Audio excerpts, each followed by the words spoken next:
Familia Boniface Mwangi Kariuki, kijana mwenye umri wa miaka 22 aliyepigwa risasi kichwani wakati wa maandamano ya haki kwa Albert Ojwang mnamo Juni 17 amefariki dunia baada ya siku ya jana kuthibitishwa kuwa hana fahamu kabisa uwezo bongo wake hauwezi kufanya kazi.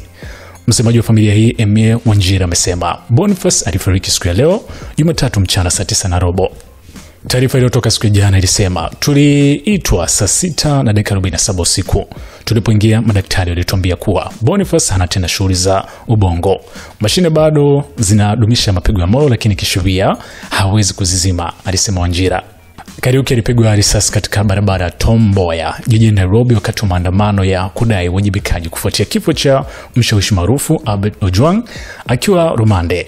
Video iliyosambaa mitandaoni ilionyesha maafisa wawili wa polisi wakimkabili Kariuki kabla mmoja wao kumfyatulia risasi kwa karibu na kumwacha akianguka chini bila fahamu. Tangu tukio hilo, Kariuki alifanywa upasuaji mara 3 kwenye hospitali ya KNH.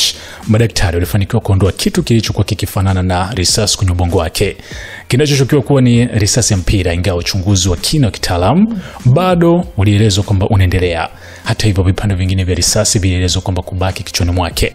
Alifanywa upasuaji mwingine Jumaa iliyopita kuhamisha mirija ya kupumua kutoka puani hadi kooni pamoja na kuwekewa kwa bomba la kulisha moja kwa moja tumboni, Wanjira aliongeza. Walieleza familia ya Kariuki inakabiliwa na mzigo mkubwa sana wa kifedha, huku bili ya matibabu ikiripotiwa kuvuka shilingi milioni 3 za Kenya. Aidha, familia ilidai kwamba imepoteza $200,000 baada ya kudanganywa na mtu aliyewaahidi kusaidia kurahisisha matibabu ya mtoto wao.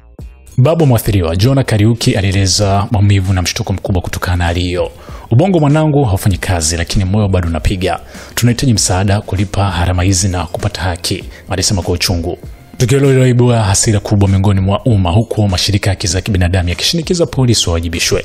Shirika la Amnesty International limemtaja Kariuki kuwa miongoni mwa waathiriwa wa ukatili wa polisi katika maandamano yanayoongozwa na kizazi cha Gen Z kote nchini. Takwimu zinaonyesha kuwa hadi sasa watu 16 wamepoteza maisha na zaidi ya watu 400 kujeruhiwa, wengi wakidaiwa kupigwa risasi na polisi. Hii ni taarifa ambayo imeweza kuwagusa watu wengi sana kufuatia kile ambacho wengi walikuwa naamini huenda ingemchukua muda kwa ajili ya matibabu na atakupona, lakini haijawa hivyo. Amefariki dunia. Hii hapa ni SNS Mini Gen Man.